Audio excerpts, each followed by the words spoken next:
Hello. The purpose of this video is to work through the pre-writing process for a cold read, in this case about Dog Star by Arthur C. Clarke, as well as to demonstrate the value of thorough pre-writing steps that they can in fact save you time in the long run. So these are the steps that I go through whenever I'm pre-writing an essay from a prompt. I start by reading the prompt once through very thoroughly, paying attention, but don't rush to start filling anything in yet. Secondly, I underline crucial words, especially keeping in mind that I'm going to need to use as much as I can from the prompt to write my thesis statement and hopefully get some idea of what my body paragraphs are going to be about.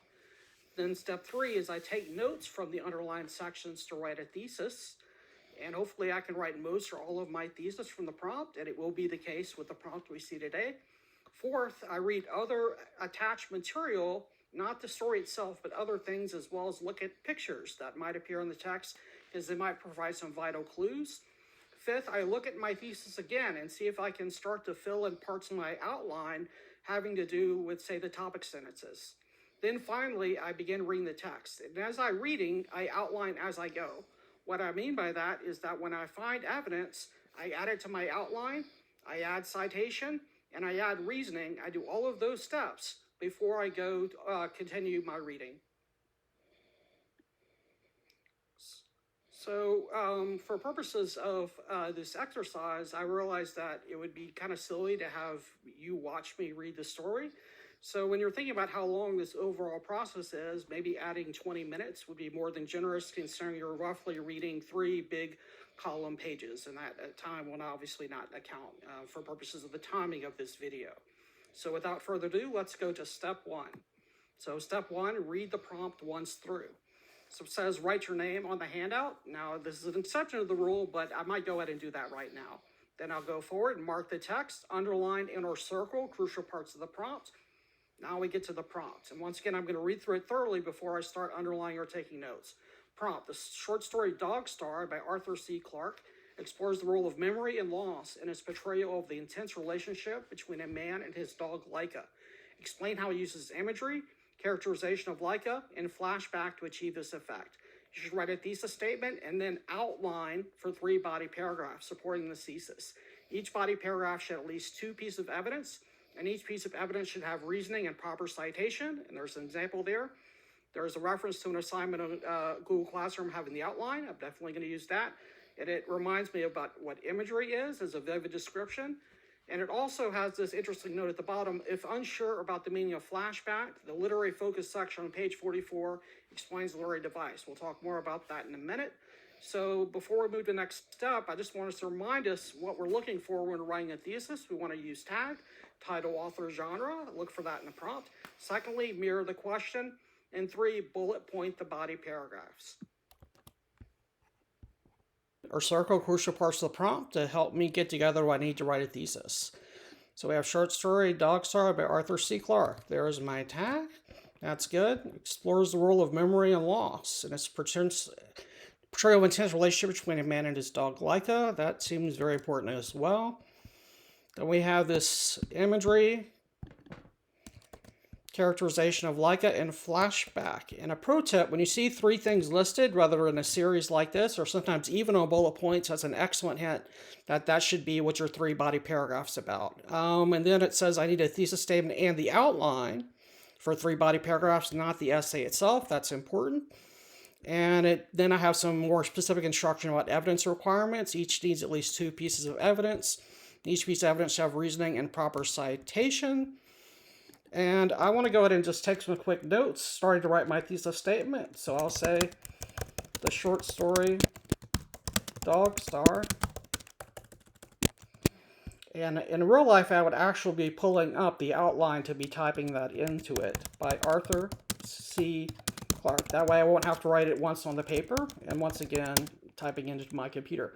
So explores the role of memory and loss. Okay, I could write more, but I'll just say in its portrayal of Laika. I could write that whole thing, but, you know, whatever. And then I will say through imagery, characterization of Laika, and flashback. At this point, I'm not yet sure who Leica is, but obviously they're important to the story. So I would want to go ahead and take that and put it down under the thesis statement section of my outline. Okay, at this point, I just wanted to remind everyone where we are in this process. So we finished steps 1 through 3, read the prompt, underlined words, took notes to write a thesis, and we have a thesis written. We're now in step 4, reading other material and looking at pictures. So this is what I would see if I were to look at pictures. I see a picture of a dog, first kind of blown up and then smaller, and then I see a picture of people in space. So this involves a dog and space. Okay, I should keep that in mind. Yes, I mentioned earlier that I would look at this section of flashback. Even if I think I know what a flashback is, it's sometimes helpful to read what they say. They say, flashback, time, past, time, present. It's impossible to turn back time. In your imagination, though, you can easily jump from the present to the past. When this jumping back happens in a story or movie, it's called a flashback, a scene that interrupts the present action of the plot to show what took place before. One reason writers use flashbacks is to explain what led to the present moment in a story. Flashbacks can also show the emotional impact of memories or past events. They can help writers create suspense, surprise, or mystery as well. As you read Dog Story, think about the reasons for choosing to tell a story with a flashback. So that, even though I thought I knew what flashback was, it also was helpful because it, particularly for this line, shows the emotional impact of memories. That sounds like an excellent thing to use in the topic sentence for my body paragraph on flashback. And so that then leads us to where we're going now, step 5, to look at these again and then see if we can fill in the first steps of the outline, particularly the topic sentences, which is where we're going to go now. I use our thesis statement and stuff that we've learned so far to fill in as much of sort of the topic sentence materials as possible. So I'm actually going to select my thesis statement and copy and paste it into the sections just to kind of make sure, not that obviously I'll have to change it, but it's just a good way of reminding myself that I need to make sure that all of my topic sentences for the body paragraphs connect back to the thesis. So I'm actually going to start with the third because it's about flashback, and that's still fresh in my mind, something I gained from the earlier readings. And so I learned from the readings that flashbacks can show the emotional impact of memories or past events. So I'm just going to say something like, Clarke uses flashback to show the emotional impact of memory and earlier events. Okay, so I've got a thesis statement. Now I just want to do the other two. So I'll go to the second one here. That was just an error in the outline. That should read second. So the second one is about characterization. So I'll say once again, Clarke uses characterization of Leica to explore the role of memory and loss. Now these are very basic and simple. It's possible that once I have evidence and reasoning that I want to spruce them up a bit, but it's good to get a sort of something initially down because that way I know what evidence I'm looking for. So finally, we are on to imagery. So I'll say Clarke uses imagery to explore the role of memory and loss. Okay, so at this point I have my thesis statement, I have my 3 topic sentences. I'm ready to actually go into the story and look for evidence to support each of these 3 topic sentences, remembering as I go, I'm plugging it in where it fits. So it's very possible the first piece of evidence will be a flashback. If so, then I'll start by filling in, say, section 4, the third body paragraph, before I do anything else.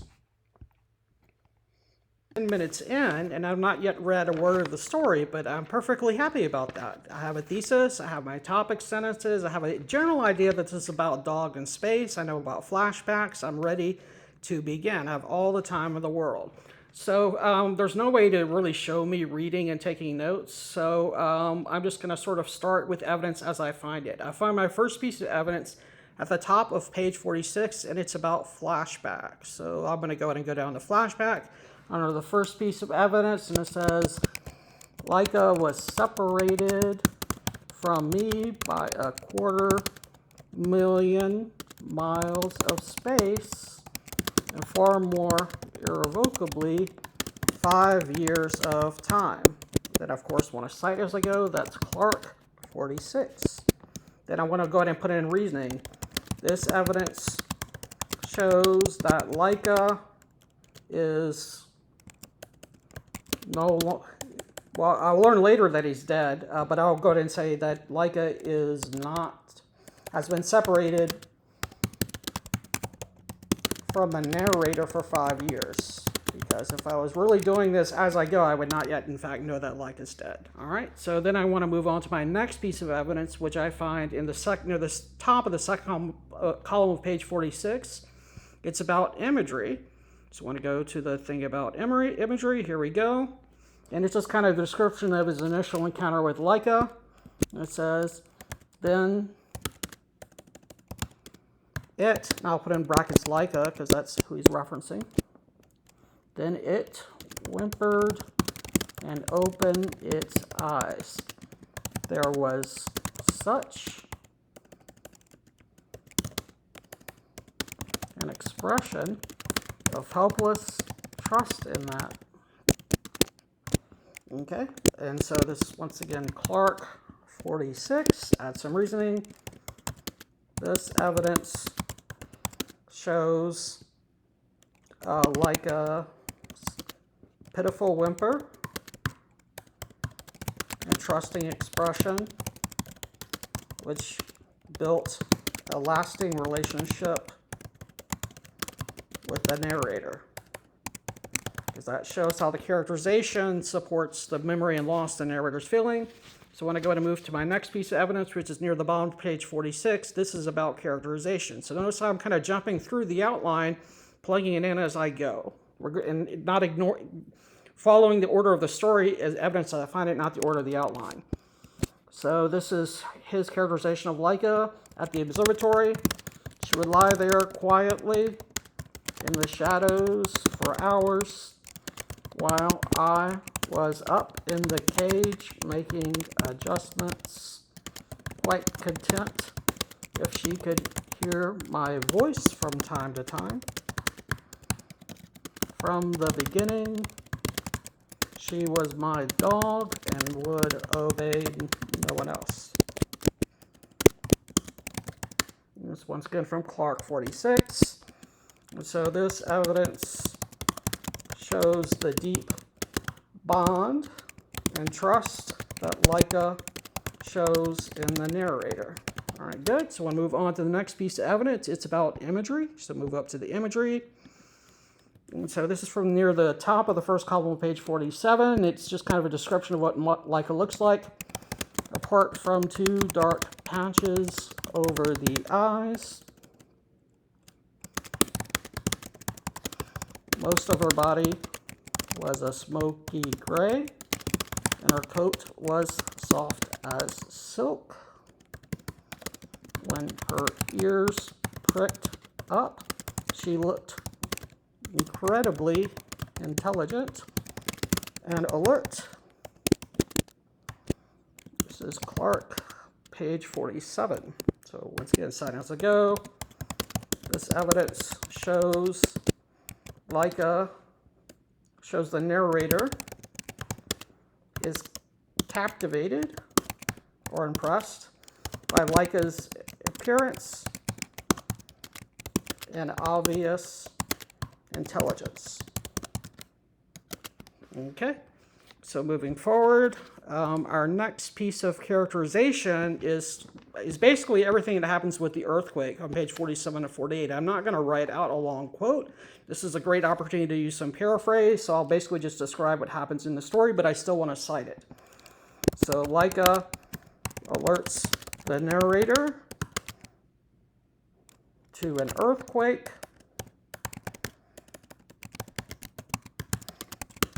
saving his life,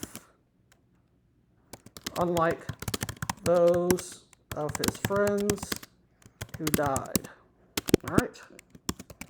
And so that's Clarke 47 to 48 is what it describes that happens.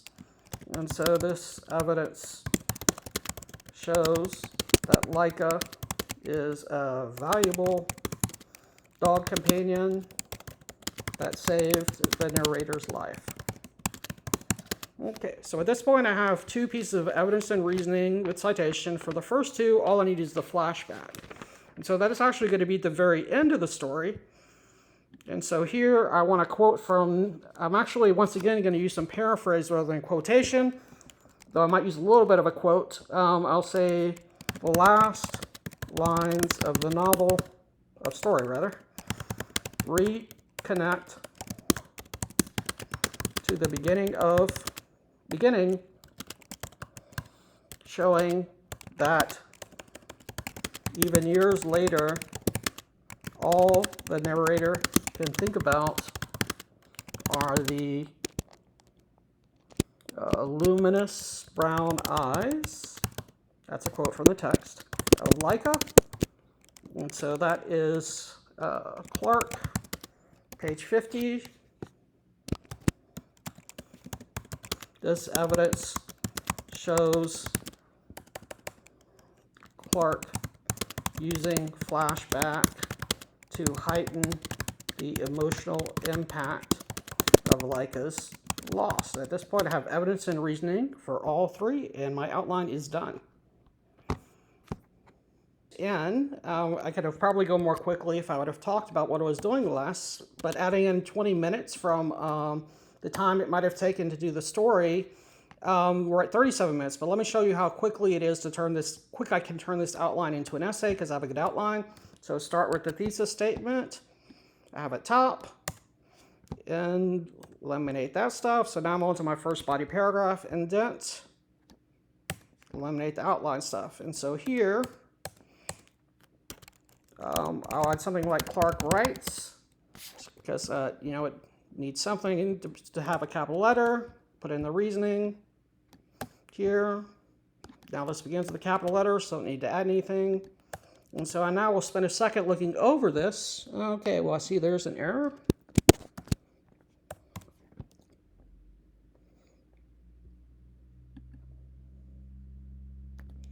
There's an error.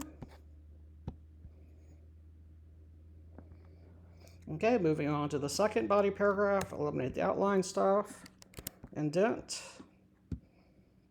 first piece of evidence, second piece of evidence, period. Okay, once again, want to look at it.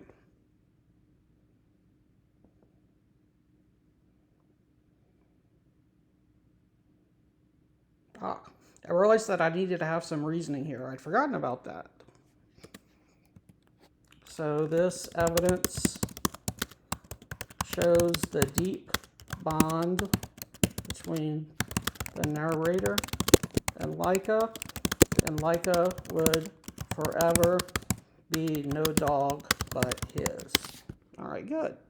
Sometimes you make mistakes. You think you got everything, but you don't, and looking over it will show you that. Okay. So the rest of that looks good. So now moving on to the third body paragraph. Okay. Just eliminating stuff, putting it together like I have the last two.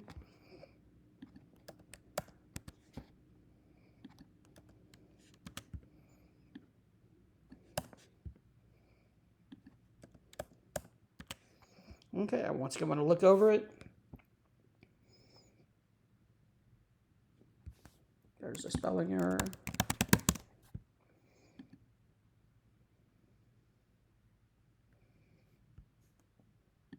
There's subject-verb agreement issue. Okay,